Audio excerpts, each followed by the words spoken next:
Hey, what is going on guys, Divide here, back with another video. Today we're looking at prep for Season 10, or Season of the Worthy, in Destiny 2 Shadowkeep.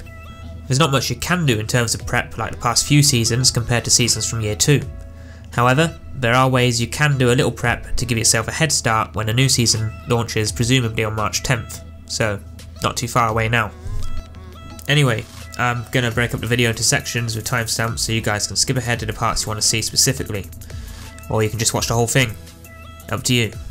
However, we're going to be looking at finishing up Season of Dawn content, so things like seasonal quests, gear and all that good stuff that will be going away next season. Materials and stockpile, the most important ones you want and the best way to obtain them quickly. And finally, bounties. What bounties you should keep hold of and how you can use them effectively to save you a load of hours in the first launch week whilst gaining a ton of XP. I should mention there is also a website called Destiny Pre-Season Checklist that I'll link in the description below, and I think that's a good way to track your progress. It shows what bounties give the best XP, and you can even add your own trackers too. So yeah, just go check it out, it can be useful. Now though, let's get started.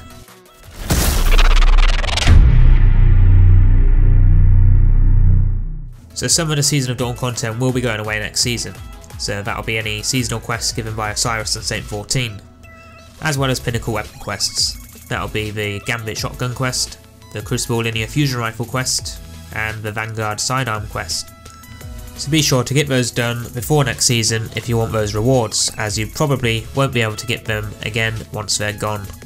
Moving on, the obelisks and materials for them. These are most likely going to be gone, so if you want any of the weapons or weapon mods in your collections, then be sure to go ahead and get that done. Also, if you want easy weapon frame farming, materials and XP, then there's a good little trick you can do with the tower obelisk. I'll link my other video that explains that in the description. Or you'll see a card on screen right about now. Triumphs. Yes, Season of Dawn triumphs. They'll be going away, so if you care for those, go ahead and get them done. Honestly, they're not really too hard or long to do, so it shouldn't be a problem if you really do want them. Okay, so I think I've covered just about everything for the basics of seasonal content, but if you can think of any more, let me know in the comments. A lot of the seasonal content will tell you that it expires at the end of Season 9, so you will know what is definitely going away that's confirmed. Anyway, materials. Now this is a boring topic, but if you're like me that keeps on top of your materials, then it shouldn't be a problem. The main material you're going to want to stockpile is glimmer. How do you stockpile glimmer, you might ask? Well, you can go to your collections and buy certain ships and sparrows and throw them in the vault. One of those sparrows that's good to buy is the overdrive. That should refund about 5,000 glimmer, and it only costs 7,500 to buy. Anyway, doing these will refund you that certain amount when you eventually sell them. You can easily keep a good 500,000 glimmer in the vault for not a super amount of space taken up. If you're lazy like me, buy the glimmer from Spider, buy the sparrow, transfer them to the vault and repeat. You end up using probably a good 1,000 shards or more, but when you eventually sell them, you are going to get most of it back, so it's not really a big loss, is it? You tell me. Either way, it's a good way to keep, well, a savings account of glimmer for when you really need it. Other materials you're going to want to save are planetary materials. Again, you can buy these from Spider. Legendary shards, you get these from pretty much just playing the game, or again, use my other video to help you get a bunch of them for free using the free weekly fractaling method in the tower. You'll want to save mod components. You can get these by dismantling Year 1 mods or dismantling legendary weapons with mods on. Enhancement cores, prisms and ascendant shards. These you can easily get by farming the 980 Ordeal Nightfall, and you'll get a chance of getting them on completion. Now let's talk about bounties. Before we get into bounties, I'm going to just quickly give you a warning because I'm unsure at this time if it will continue to work through to the next season, but from Season of the Undying to Season of Dawn, this worked for me, but I lost around 5 to 10 bounties randomly, or some may not work or may disappear next season. So with bounties, there are a few ways you can go about this. You can either just hold a ton of bounties and hand them in next season, or hold certain ones that give the most XP, depending on how much bounties or how many bounties you can hold. For me, I can hold 55 to 60, so it's not really a problem, and I personally would just go and pick up any. Regardless, you're getting a head start, right? Okay, so if you really want to be somewhat effective, then here's how I would do things, or at least I did last season, and of course there will be other ways that are more efficient, so if you want to share them, feel free to let me know in the comments. So for me, I'd pick up the Gunsmith Weekly, all the Gunsmith Dailies and Repeatables, the Moon Weekly, Dailies and Repeatables, the Nightmare Weeklies, and then head over to the Moon. Do all 3 Lost Sectors, and complete the bounties for Gunsmith and the Moon.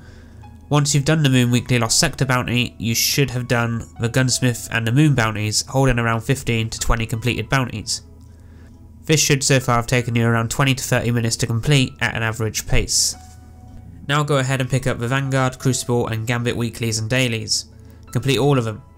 You should now be at around about 35 to 40 completed bounties. You want to have around 8 Vanguard, Crucible, Gambit and Gunsmith bounties, so when you hand them in next season, you'll have done the weekly challenges for all of them. This is good for those who aren't at max pinnacle power this season, so you'll get those powerful rewards to get your power up quickly to the powerful cap. If you really want the XP, then do the Iron Banner bounties and hold them. Anyway, now wait until the next reset and check for any new Gunsmith, Vanguard, Crucible and Gambit weeklies. If there are any, pick them up and do them. Do this each week until the next season reset.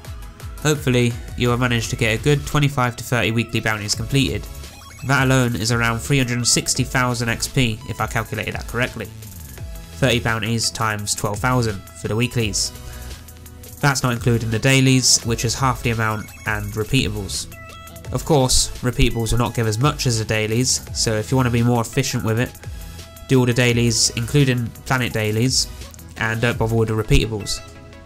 I choose the repeatables just because you can do them all fairly quickly compared to doing all the dailies. It's really up to you if you want to put the time and effort into it for maximum efficiency, rather than speeding through for a head start without consuming too much time. Regardless, aim for around 20 to 30 weeklies, and 20 to 30 dailies and repeatables, considering you can hold that many. That should give you a good 5 to 6 ranks next season straight away on that character. Don't forget you'll have already completed the weekly tower challenges as well, so that's even more XP. If you do all this on 3 characters, well, you could be looking at 10 to 15 levels before you even start the season. Especially with the well rested XP buff, and if you have a guide like Ghost Shell, then that gives you another 10%. I wouldn't bother with the obelisk in Saint 14 bounties specifically because they're Season of Dawn bounties and will most likely disappear on you at season reset. But if you're willing to risk it, go ahead and do them all. But for me, I think it could be a waste of time, considering it takes a lot of time to do as well. That's about it for bounties. Again, I'm not too sure if they'll change this next season where you cannot hoard bounties, but we'll have to simply wait and find out. Probably the hard way. Let me know what you guys think of this below. I'll be interested to hear your thoughts on it. So there you have it guys, that is my guide to prepping for Season 10, or Season of the Worthy in Destiny 2. If you found this helpful, a rating is much appreciated, and if you are new to the channel and want to see more guides and Destiny related videos, then feel free to subscribe and I'll keep you posted. Thanks again for watching, and I will see you in the next one.